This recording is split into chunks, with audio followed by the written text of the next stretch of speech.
All right, boys, season of the... Wait, what season is it again? Hang on, just a second. It's around here somewhere. Deep. Season of the Deep has been out for some time now. I can't keep track of time when I've been grinding Destiny. And, well, a new season means new weapons to get your grubby little hands on. And, well, you read the title. The top 5 weapons and their god rolls that you need this season. But before we get started, I would like to thank Factor for sponsoring this video. If you somehow don't know what Factor is, well, what are you doing? Factor delivers fresh, never frozen, pre-prepared meals right to your doorstep, taking the guesswork and stress out of what to buy and what to cook for breakfast, lunch, and dinner. Factor also has dozens of meals to choose from, including options like Calorie Smart, Protein Plus, Keto, Vegan, and more, so it fits whatever lifestyle or goals you have. And the best part, there's no prep and there's definitely no mess. You literally stab the film a few times, toss it in the microwave for a few minutes, and your meal is ready before Zavala can say, indeed. To be honest, my favorite part about Factor is that it prevents me from ordering takeout, which is positive for my health, but more importantly, my wallet. You can literally get a meal from Factor for less money than you'd spend on delivery fees from some of these other food delivery takeout services. So if that sounds interesting to you, I'd highly recommend you give Factor a shot. Use my link or go to go.factor75.com and use code POGMyfiJune50 for 50% off your first box. Once you click, my description will live update to count up the purchases. All right, so at number 5, starting out with a 750 RPM Stasis SMG that is craftable. I literally cannot pronounce this weapon, so just Appetite. There you go, Appetite. Currently, the best way I found to get deep sight versions of this weapon is to focus them from the helm from the sonar station with the seasonal engrams that it rains on you. I have just been focusing the deep weapon engrams trying to unlock everything, but you can directly focus it for 4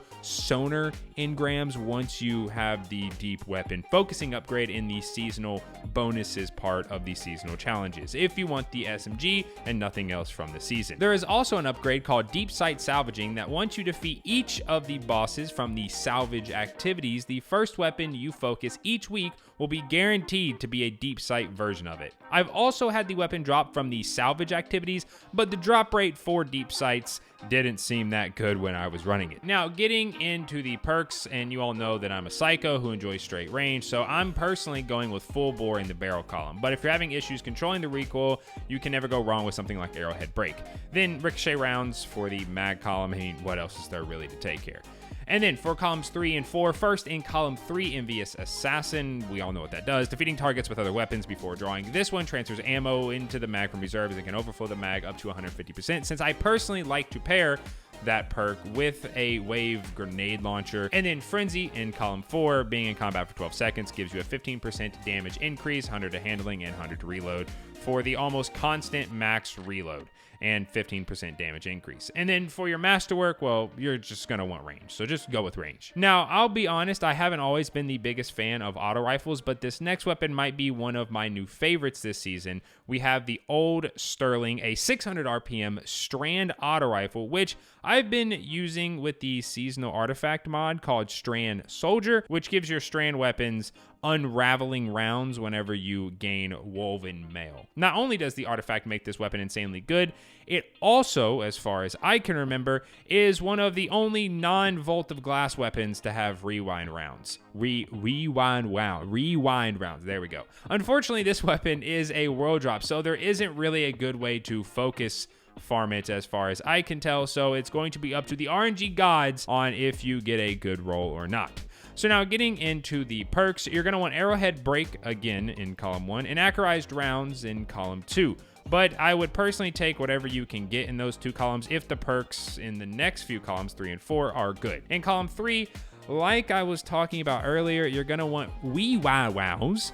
Upon emptying the mag, 60% of the shots landed will be auto-loaded into the next mag. And then in column 4, much like the last weapon we just spoke about, I'm a sucker for Frenzy, but there is also Hatchling, which is precision final blows or rapidly defeating targets, spawns a threadling at the target's location. You can also go with Harmony. Getting a kill with a different weapon gives you a 15 handling bonus, a 20% increased damage for 7 seconds. And then finally, Focus Fury, landing 50% of the mag as precision hits gives you a 20% increased damage buff for 11 seconds.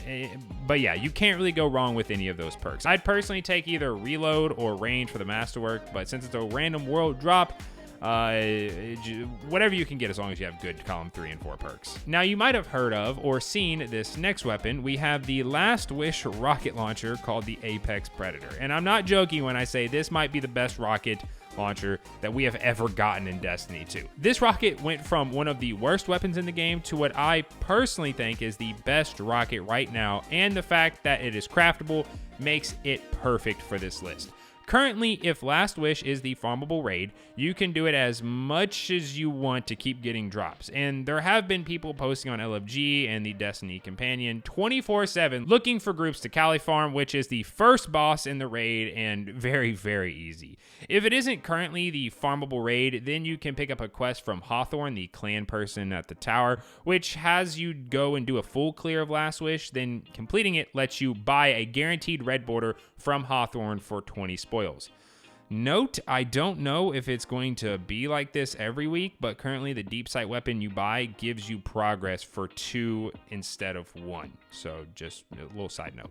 Starting in the first column of perks, you're going to want Quick Launch for that +10 to velocity and +15 to handling. And then in the second column, you're going to want Impact Casing for the extra damage increase. And yeah. And then for the third column, there is a perk that I never thought that I would ever see on a rocket, Reconstruction. Yes, you heard me right. This rocket can get Reconstruction on it, which refills 10% of the mag every 4 seconds, which, when you only have 1 in the mag, will fully load the mag every 4 seconds, and it can overflow the mag, so you have 2 instead of 1, just casually giving you 2 rockets. Okay, now for the final column, or column 4, you can get Bait and Switch. Dealing damage with all your weapons within 3 seconds grants a 35% damage increase for 10 seconds. I still can't believe how the worst rocket in the game went to one of the best rockets in the game. For this, you're going to want a Handling Masterwork, since you're going to want to be swapping a lot to proc Bait and Switch. Now, coming in at number 2, we have a 750 RPM Solar Submachine Gun. You're all lucky I've not made a video on this, calling this like the Solar Funnel Web, like 48.6 or something, from the brand new dungeon Ghost of the Deep called No Survivors. This SMG can drop from any encounter in the dungeon, so it is up to you what encounter you want to farm for it, but I'd personally recommend the first boss if you have a team, or the opening encounter if you're solo. There is a PvE god roll and a PvP god roll for this weapon, so I'm going to give you both to look out for while farming. Starting with the PvE god roll, you're going to want Small Bore for the extra range and stability, or Arrowhead Break for those who prefer stability. And then for the second column, or the mag column, you're going to want to be looking for Ricochet rounds. And that's it, just really Ricochet rounds. Then for column 3, you're going to want Demolitionist. Kills with this weapon grant 10% grenade energy and will reload the mag when a grenade is thrown, pretty standard. And then the final column, column 4, you're going to want either Incandescent, causes targets to explode and spread scorch to nearby targets, or Adrenaline Junkie, grants a damage bonus up to 5 times on kills, or straight to ×5 on a grenade kill for 4.5 seconds. With a range or stability Masterwork if you prefer stability. Now the PvP god roll, going to rapid fire this. Column 1, Small Bore or Arrowhead Break again, and then for the mag column, you're going to want Ricochet rounds again. Then for the perks, you're going to want to be looking out for Rangefinder and Target Lock. So Rangefinder in column 3, Target Lock in column 4. And just like the PvE, roll, range, or stability, whatever your personal preference is for the Masterwork. And now, finally, at the number 1 weapon spot, drumroll please. This is the weapon that I've been most excited for this season. We have a stasis wave frame grenade launcher called New Pacific EPITAPH. I actually think I said that right. It drops from the first and final encounters of the new dungeon, and it is the first wave frame grenade launcher in the kinetic slot. Majority of my favorite primary weapons are in the energy slot, so it was Constantly a decision for me if I wanted to run a wave frame grenade launcher or a better primary, and I'm so excited to finally not need to pick between the two anymore. Starting with the first barrel column, you're going to want quick launch, but anything that adds velocity will work here. Next up, you want to select high velocity rounds. Since there's only 2 possible perks in this column, it's like you're always going to get the same perks, so just choose high velocity rounds. Getting into the third column, there are 3 perks that I think are amazing when paired with this weapon. Starting out, and my personal favorite is Demolitionist. Kills with this weapon grant I've already said this. Then you also have Lead from Gold. Picking up heavy ammo will give your special ammo for this weapon. And finally, we have Unrelenting. Grants you health regen after getting kills with the weapon. And then for the final column 4, 2 perks you should be on the lookout for. We have Adrenaline Junkie, I've already explained what that is, which pairs very well with Demolitionist. Then we also have Kill Clip. Reloading after getting a kill grants a 25% damage increase for 5 seconds, and well, since you only have one in the mag, you're always going to be reloading. And then finishing with the Masterwork, well, I'm personally looking for reload or handling. Can't really go wrong with either one. But yeah, those are the top 5 weapons this season that I believe you should 100% get. If there's a weapon that you think should have made the list, you know what to do. Yell at me in the comments. Thank you so much for watching. Make sure you do the likey thing down below, and I will catch you all in the next one. Peace.